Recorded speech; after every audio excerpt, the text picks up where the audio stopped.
सर्व मंगल मांगल्ये शिवे सर्वार्थ साधिके शरण्ये त्र्यंबके गौरी नारायणी नमोस्तुते।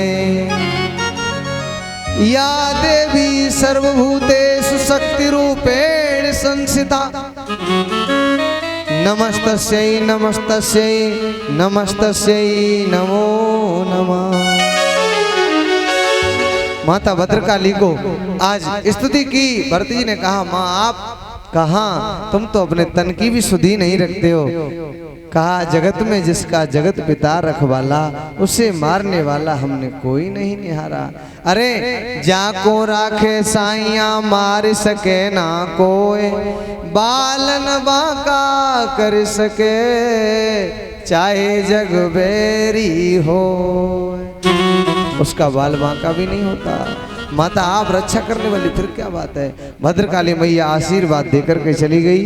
इसके बाद में सिंधु सौवीर नरेश राजा रहुगढ़ सत्संग के लिए महात्माओं से मिलने जा रहा था। पालकी में सवार होकर के राजा को अभिमान था अपने राजा होने का, और पालकी में सवार होकर के जब जा रहा था तो उसी समय पालकी का एक कहार थक गया। सेवकों से कहा, किसी कहार की व्यवस्था करो। कोई नहीं मिला, जंगल में भरत जी ही मिल गए तो उन्हें ही कहार के रूप में प्रस्तुत किया। उन्हें कहार के रूप में ले लिया, कहार बना लिया, कहार की जगह लगा लिया, कहार की जगह जोत लिया उनको। किसको? भरत जी को। अब चलते हैं, पालकी में लगे हैं। चींटियां जैसे ही आती हैं वैसे ही कूद के निकलते हैं। अरे कोई चढ़े हाथी घोड़ा, कोई चले हाथी घोड़ा, पालकी सजाए के, पालकी सजाए के, साधु चले नंगे पैर चींटियां बचाए के।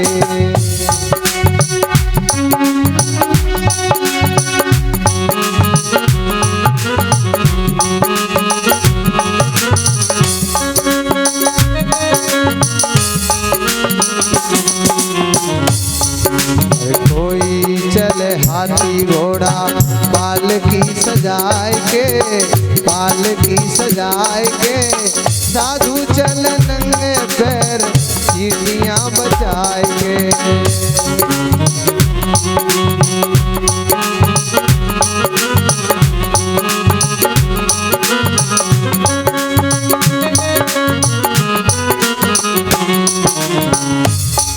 कोई तो हाथी घोड़ा पालकी सजा करके चलता है और साधु तो नंगे पांव चलते हैं चींटियां बचा बचा करके।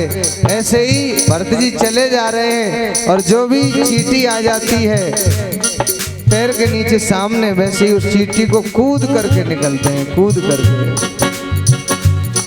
अरे तुलसी मगन भयो राम गुण गाय के, राम गुण गाय के, साधु चल नंगे पैर चींटियां बचाए के। कोई चले हाथी घोड़ा, पालकी सजाए के, पालकी सजाए के, साधु चल नंगे पैर चींटियां बचाए।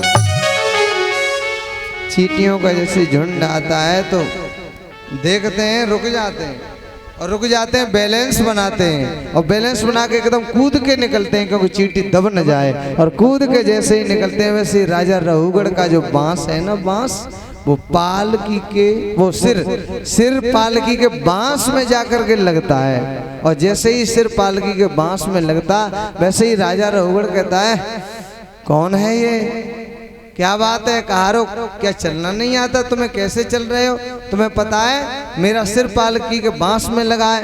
कहा महाराज हम गड़बड़ नहीं कर रहे, ये नया कहार आया है, ये गड़बड़ कर रहा है। कह दे इससे संभल के चले। कहा ठीक है कह देंगे।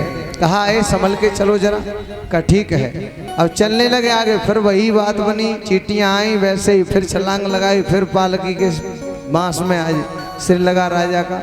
राजा ने कहा है क्या बात है, बार बार समझाने के बाद भी समझ में नहीं आती, तुम्हें पता है मेरा सिर पालकी के बांस में लगता है। देख के चलो, देखे अंधे हो क्या? कहा महाराज ये कार नहीं मानता, बार बार वही गलती करता है। कहा तो इससे समझा दो, अब की गलती करे तो हम देख लेंगे। और आगे चले, फिर वही कहानी बनी। राजा ने पालकी रुकवाई और पालकी रुकवा करके राजा ने कहा, तू रात में सोया नहीं? ऐसे चलता है, कैसे चलना चाहिए? तुझे चलना नहीं आता? रात में सोया नहीं इसलिए नींद आ रही है क्या? भरत जी बोलते नहीं थे, लेकिन अब बोल रहे हैं किसी के कल्याण के लिए। भरत जी बोलते नहीं थे, लेकिन अब किसी के कल्याण के लिए बोल रहे हैं कि आज मैं नहीं बोला तो राजा का कल्याण नहीं होगा। इसलिए भरत जी ने कहा, सुनो, त्वयोदितं व्यक्तं विप्रलब्धं भर्तवैषमे स्यादद्वीर भारः गन्तुर् यदि स्यादद्गम्या मध्वापि वेत रासो न विदां प्रवादः। राजन, जो तुमने कुछ कहा है उसमें उलाना नहीं है। तुम जो कह रहे हो वो ठीक कह रहे हो, इसमें कोई उलाना नहीं है। यदि भार नाम की चीज है, अगर वजन है तो वो ढोने वाले के लिए है। अगर भूख है तो वो प्राणों का काम है, प्राणों को लगती है भूख। अगर मोटा पतला होना है तो वो शरीर का काम है। अगर मार्ग है तो चलने वाले के लिए है, लेकिन आत्मा के लिए नहीं कहा जा सकता। और ज्ञानी जन ऐसी बात नहीं करते जो तुम बात कर रहे हो। सत्संग के लिए जा रहे हो, कैसी बात कर रहे हो? राजन, तुमने जो कहा है वो यथार्थ है, तुम बिल्कुल सही कह रहे हो। इसमें फिर भी तुम राजा हो, मैं तुम्हारी प्रजा हूं, और इस नाते से तुम कहो मैं तुम्हारी क्या सेवा करूं। कहो, तुम राजा हो, मैं तुम्हारी प्रजा हूं। राजा ने कहा, क्या मतलब? कहा, राजन, शरीर के टुकड़े करने पर शरीर मरेगा, न कि आत्मा मरेगी। जैसे मिट्टी के पात्र बनते हैं और फिर फूट जाते हैं, मिट्टी मिट्टी में मिल जाती है, ऐसे ही आत्मा परमात्मा मिल जाती है। शरीर मरता है, आत्मा कभी नहीं मरती है। आत्मा शस्त्र से नहीं कटे और आग जलाना सकती है।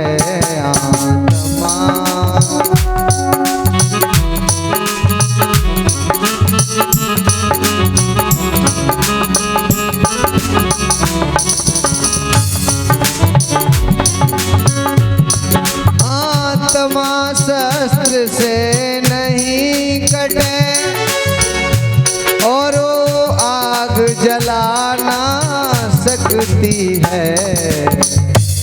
पानी गीलाना करे इसे और वायु सुखाना सकती है।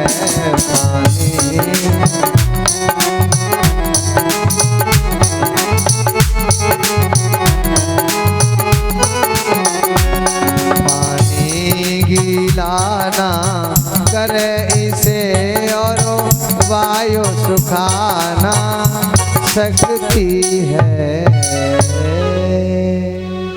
आत्मा शस्त्र से काटी नहीं जाती है और ना आगे से जला सकती है। ये मरती नहीं आत्मा, ये अविनाशी है। आत्मा तो अजर अमर है, यहाँ से जाती है परमात्मा में मिल जाती है। जैसे नदियाँ सागर में मिल जाती हैं वैसे ही। और जैसे ही ये भजन सुने वैसे ही राजा रघुगढ़ चरणों में गिर पड़ा। ये कोई साधारण व्यक्ति नहीं है, ये तो छुपे पागल की तरह छुपा हुआ कोई महापुरुष है। आप कौन हो? दत्तात्रेय, दुर्वासा, चंद्रमा, कोई अवधूत हो क्या आप जो इस भेष में छुप करके रह रहे हो? मुझे भूल हो गई, मुझे क्षमा कर देना, मुझसे भूल हो गई। और आज राजा रघुगढ़ को उपदेश किया भरत जी ने। परीक्षित जी, ये राजा रघुगढ़ कौन था? ये राजा रघुगढ़ वही हिरण का बच्चा था। हाँ, ये राजा रघुगढ़ वही हिरण का बच्चा था। संत की संगत जिसने की थी, आज देखो राजा बना, और राजा बनने के बाद फिर इसे ज्ञान दिया है। तो सदगुरु की दृष्टि पारदर्शी होती है। शिष्य चाहे कहीं चला जाए, उसकी आत्मा, लेकिन सदगुरु तब तक पीछा नहीं छोड़ते जब तक कल्याण नहीं कर देते।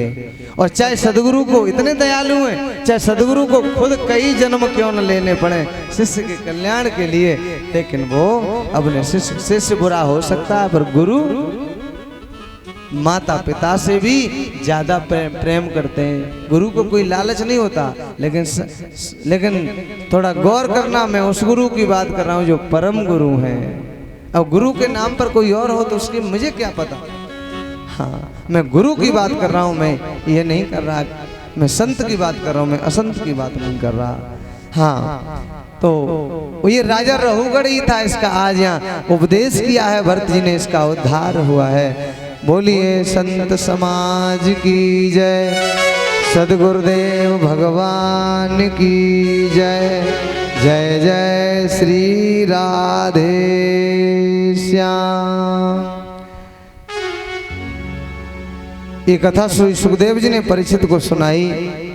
अब एक भगवान के नाम का भजन गाते हैं, सभी बड़े भक्ति और भाव के साथ तालियां बजाएंगे, और जिसे नाचना हो